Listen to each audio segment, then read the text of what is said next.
34वां दिन है, लेकिन प्रशासन उनकी तरफ देख नहीं रहे, उसको लेकर क्या कहेंगे? प्रशासन देखे या न देखे, वो हम लोग ले लेंगे।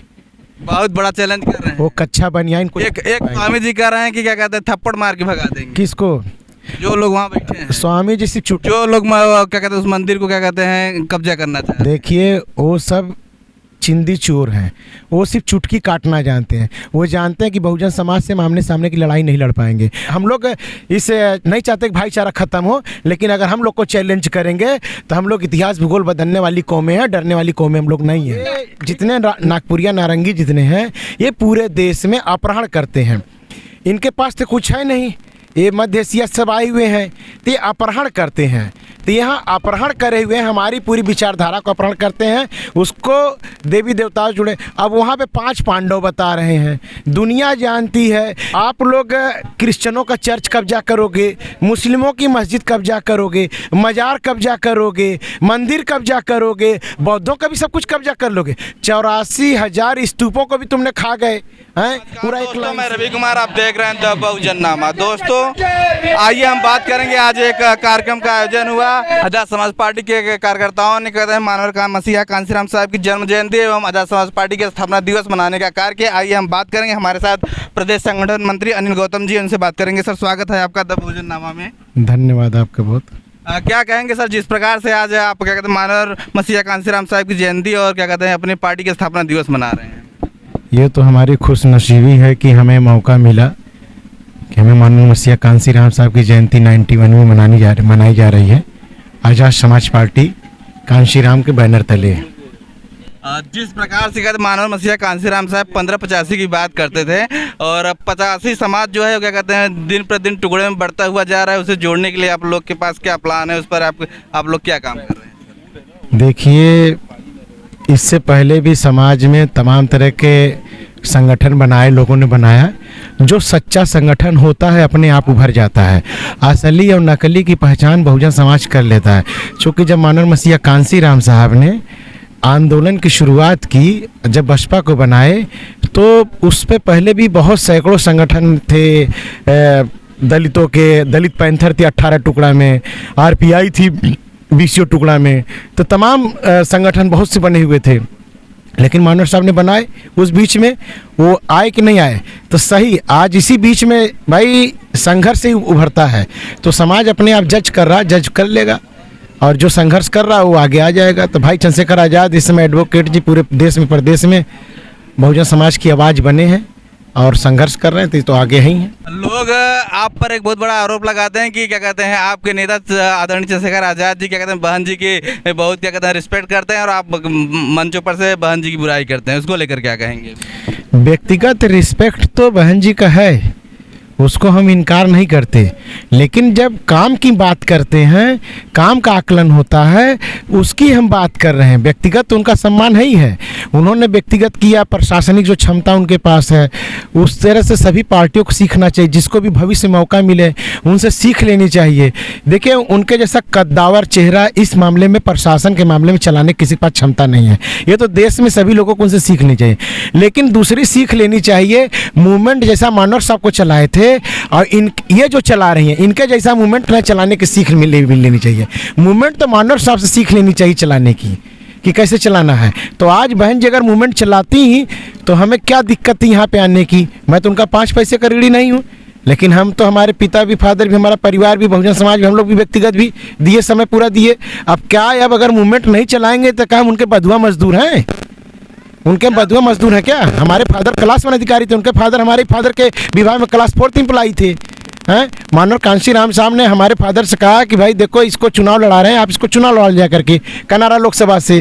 तो पहला तो हमारे फादर ही ले आए हैं मुजफ्फरनगर से लड़ाने पे थे। अब BS गौतम जी आज भी जिंदा है, क्या नाम है, आगरा में रहना इस समय। तो झूठी बातें थोड़ी नहीं। बहन जी आदरणीय है, काम की बात होगी तो काम की डेट में आज वो घर बैठ गई हैं। अब उसका कारण उनके पीछे वो स्वयं ज़्यादा अच्छे से जानती हैं। उस विषय पे हम आपको नहीं बताएंगे, समाज जानता है क्यों घर बैठ गए हैं। जिस प्रकार से पूरे देश भर में महाबोधि महाविहार मुक्ति आंदोलन को लेकर एक लोगों के प्रति आक्रोश है, उस पर आप क्या कहेंगे? देखिए, महाबोधि जो है, भगवान बुद्ध को वहाँ ज्ञान प्राप्त हुआ। और मनुवादियों की एक सोच है कि जहाँ जहाँ भगवान बुद्ध की से प्रतीक चिन्ह है, चाहे उनको ज्ञान प्राप्त की, चाहे जन्म स्थली की है, चाहे बाबा साहब ने भी भगवान बुद्ध का धर्म अपनाया नागपुर में। ये जितने नारंगी वाले हैं, नागपुरिया नारंगी जितने हैं, ये पूरे देश में अपहरण करते हैं।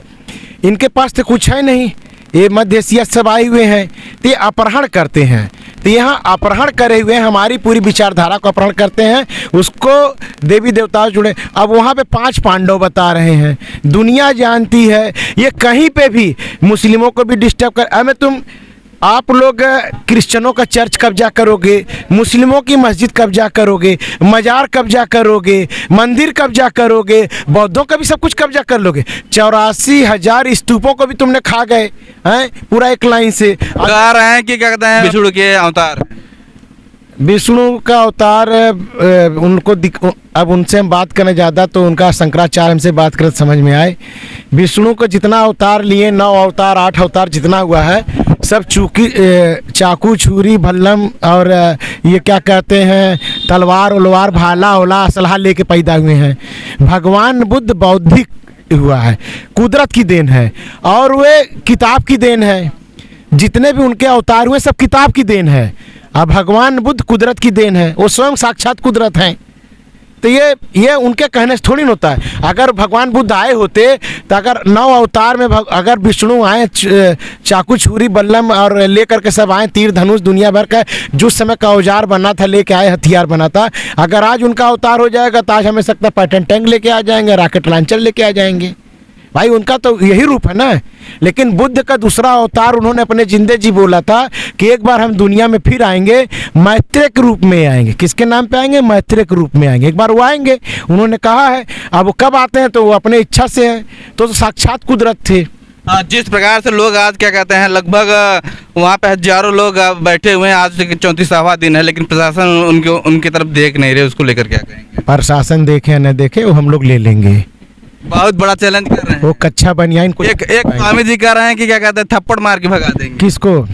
जो लोग वहाँ बैठे हैं। स्वामी जी से जो लोग क्या कहते हैं उस मंदिर को क्या कहते हैं कब्जा करना चाहते हैं। देखिए वो सब चिंदी चोर हैं, वो सिर्फ चुटकी काटना जानते हैं। वो जानते हैं कि बहुजन समाज से आमने सामने की लड़ाई नहीं लड़ पाएंगे। हम लोग इस नहीं चाहते कि भाईचारा खत्म हो, लेकिन अगर हम लोग को चैलेंज करेंगे तो हम लोग इतिहास भूगोल बदलने वाली कौमें हैं, डरने वाली कौमें हम लोग नहीं हैं। ठीक है।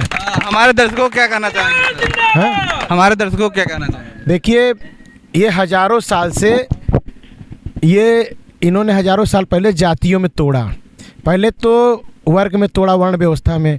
फिर इन्होंने वर्ण व्यवस्था में जो शूद्र समाज था उसको 6743 जातियों में तोड़ा। तो टुकड़ों में तोड़े हुए लोगों को मानो मसीहा कांसीराम, उनसे पहले बाबा साहब, उनसे पहले फूले, साहू, पेरियार, लंबी फेरिस्त है। उसको उन्हीं बातों को आगे बढ़ाते हुए बिगड़ी बातों का अधूरे पूरे को मानव सामने काम किया। उस काम को बहुजन समाज पार्टी ने किया। आज बहुजन समाज पार्टी के नेता मुखिया नहीं कर पा रही हैं। आज उसी काम को मानव कांसीराम साहब की जो काम कारवां को लेकर चले, उस काम को भाई चंद्रशेखर आज़ाद जी काम कर रहे हैं पूरे देश में। तो उस कारवां को लेकर चलने थे भाई चंद्रशेखर आज़ाद जी के, आज़ाद समाज पार्टी के, भीम आर्मी के, ये सब सिपाही लोग हैं। तो ये नौजवान हैं। यहाँ आप देखेंगे एक एक नौजवान वहाँ पे बैठा हुआ है, अंगड़ाई ले लिया। ये जान गया है कि आज हमारा